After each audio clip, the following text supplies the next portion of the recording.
آپ نے ایک درخواست دی ہے الیکشن کمیشن میں کہ وہ جو مخصوص نشستیں ہیں جن پہ ڈی سیٹ کیا گیا تھا آپ کے ایم این ایز کو اور ایم پی ایز کو، ان کو بحال کیا جائے.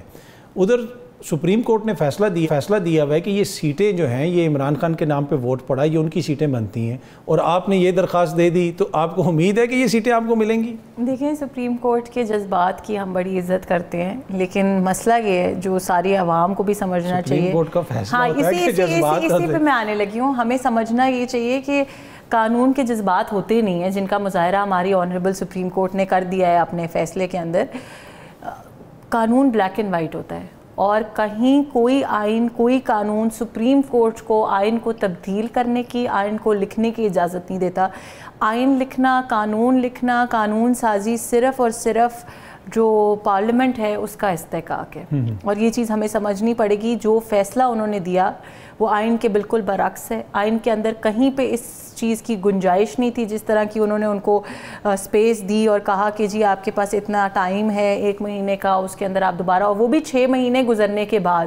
آئین کا جو آرٹیکل 51 ہے وہ بہت کلیئر ہے اس چیز کے اوپر، اور اگر اس میں کوئی تبدیلی کرنی تھی، اگر اس کی کوئی ایسی تشریح کرنی تھی تو وہ صرف اور صرف جو لیجسلیچر ہے وہ کر سکتا ہے. سو یہ چیز ہمیں سمجھنی پڑے گی، اور لیجسلیچر نے پھر اس فیصلے کی وجہ سے، کیونکہ اس فیصلے سے یہ کلیئر ہوئی چیز کہ جی شاید یہ لا ان کلیئر ہے، شاید ہماری ججز کو لگتا ہے کہ اس کے اندر گنجائش ہے، تو پارلیمنٹ کا یہ استحقاق ہے کہ پارلیمنٹ اس چیز کی clarification they they through an act جو پارلیمنٹ نے دی، تھرو الیکشن امینڈمنٹ ایکٹ 2024. اور پارلیمنٹ میں نے اس کے اندر مطلب کہ پہلے آپ لوگ الیکشن ہارے، الیکشن ہارنے کے بعد آپ لوگوں نے کچھ مہینے کے بعد قانون سازی تبدیل کر دی، اور اب آپ یہ چاہ رہے ہیں کہ جو 8 فروری کا الیکشن ہے اس کے اوپر جو بعد میں قانون بنا ہے اس کا اطلاق ہو. اور دوسری بات یہ کہ آپ نے دیکھیں ووٹ جو ہیں وہ کس کو پڑے ہیں، اور یہ جو ساری قوم کو پتہ ہے، اور 11 معزز جج صاحبان نے کہا کہ الیکشن کمیشن نے غلط انٹرپریٹیشن کی اس فیصلے کی، وہ بلے والا جو نشان واپس لیا گیا.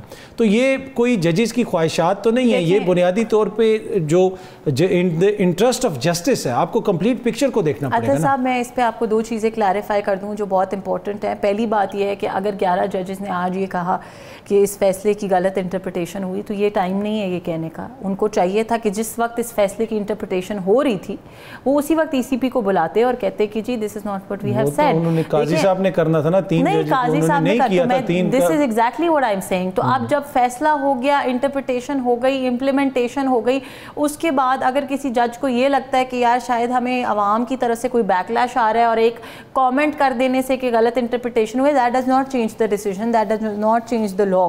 سو یہ چیز ہمیں سمجھنی پڑے گی کہ یہ اگر ان کو ایکچولی ان اسپرٹ کہنا تھا تو یہ اس وقت امپلیمنٹیشن کے وقت بلاتے اور ان کو کہتے کہ جی ان کو بلے کا نشان. آپ سمجھتے ہیں کہ وہ سیٹیں ابھی بھی آپ کو ملنی چاہیے؟ نہیں ملنی، وہ ہے ہی ہماری، ملنی کیا چاہیے. وہ ووٹ پڑا ہے پی ٹی آئی والوں کو، سیٹیں دیکھیے کہ آپ کی انٹرپریٹیشن ہو سکتی ہے کہ آپ کو پتہ ہے کہ کتنی سیٹیں نون لیگ کی خیبر پختونخوا میں؟ بالکل ہے. آپ کی جنرل نشستیں کم ہیں، مخصوص نشستیں زیادہ ہیں. چارٹر آف ڈیموکریسی کا آپ ذکر کرتے ہیں، چارٹر آف ڈیموکریسی میں آپ لوگوں نے لکھا کہ جس کو جتنا ووٹ پڑے گا خواتین کی اتنی مخصوص نشستیں ملیں گی. 100% agree with what you are saying. But آپ یہ نہیں سمجھ رہے کہ وہ پی ٹی آئی نہیں تھی، وہ انڈیپینڈنس تھے. اور میری جو پٹیشن ہے، اگر آپ، میں I'll share the copy with you، اس میں بھی ہماری جو پریئر ہے وہ یہی ہے کہ جی as per the law of today یہ سب لوگ انڈیپینڈنس کنسیڈر کیے جائیں گے، اور انڈیپینڈنس کو تو ریزروڈ سیٹس نہیں مل سکتی نا. تو آپ کو امید ہے کہ الیکشن کمیشن سے اچھی خبر ہے؟ ویسے الیکشن کمیشن سے تو اچھی خبر آنی چاہیے. نہیں، ہر جگہ سے انشاءاللہ اچھی خبر آئے گی. آمنہ ایک سیاسی جماعت ہے، وہ جلسہ کرنا چاہ رہی ہے لاہور میں. پہلے ان کو اتنی دور لاہور سے اجازت دی گئی کہ کانا میں جا کے آپ جلسہ کریں. کبھی نون لیگ نے کانا میں جلسہ کیا ہے، کبھی نون لیگ نے سنگجانی میں جلسہ کیا. آپ لوگ سیاسی لوگ ہیں، ان کو جلسہ کرنے دیں، اس میں کون سا ایسا مسئلہ ہے؟ آئی ایم ویری ہیپی کہ آپ نے یہ کمپیریزن ڈرا کیا. کیا نون لیگ نے کبھی قومی تنصیبات پہ حملہ کیا ہے؟ کیا نون لیگ نے کبھی 9 مئی کرایا ہے؟ کیا نون لیگ نے اپنی یوتھ کو توڑ پھوڑ، مار دھار، گالم گلوچ، آگ لگا دو، جلا دو، گرا دو کی سیاست سکھائی ہے؟ I don't think so. سو ان کی جو ہسٹری ہے، دیکھیں یہ گورنمنٹ کے ڈیسیجنز ہیں اور ایڈمنسٹریٹو ڈیسیجنز ہیں. میں اگر اپنی ذاتی کیپیسٹی میں کہوں تو میں تو شاید ان کو کانا میں بھی جلسہ نہ کرنے کی اجازت دیتی. آپ تو بہت ہی بڑی ڈکٹیٹر ہیں. نہیں، ڈکٹیٹر کی بات نہیں ہے. دیکھیں ڈیموکریسی یا جتنے بھی آپ کے فریڈمز ہیں نا، کانسٹیٹیوشنل رائٹس ہیں، they are subject to reasonable restrictions.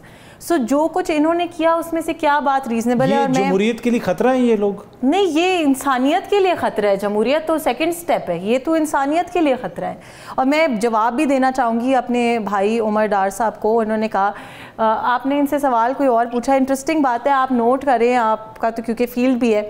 جس چینل پہ جہاں کہیں آپ کو کوئی پی ٹی آئی والا نظر آئے گا, آپ ان سے دنیا کا کوئی سوال پوچھیں گے اور وہ جواب آپ کو دیں گے فارم 47.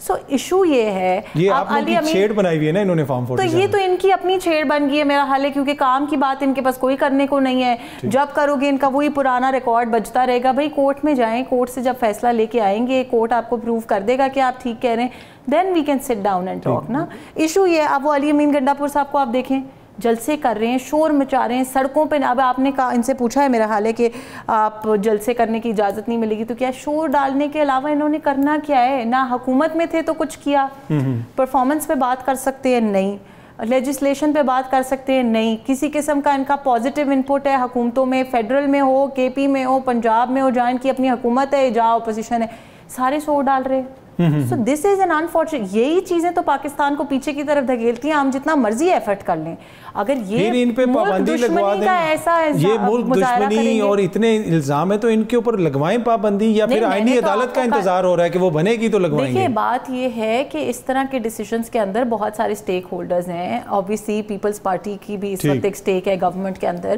گورنمنٹ کے اندر بھی, ہماری پارٹی کے اندر بھی جو سینئر لیڈرشپ ہے ان کے ڈیسیجنز ہیں. بٹ میں نے آپ کو یہ کہا کہ میری ذاتی سمجھ بوجھ کے مطابق تو میں سمجھتی ہوں کہ ملک دشمن عناصر کے اوپر پابندی 100% ہونی چاہیے.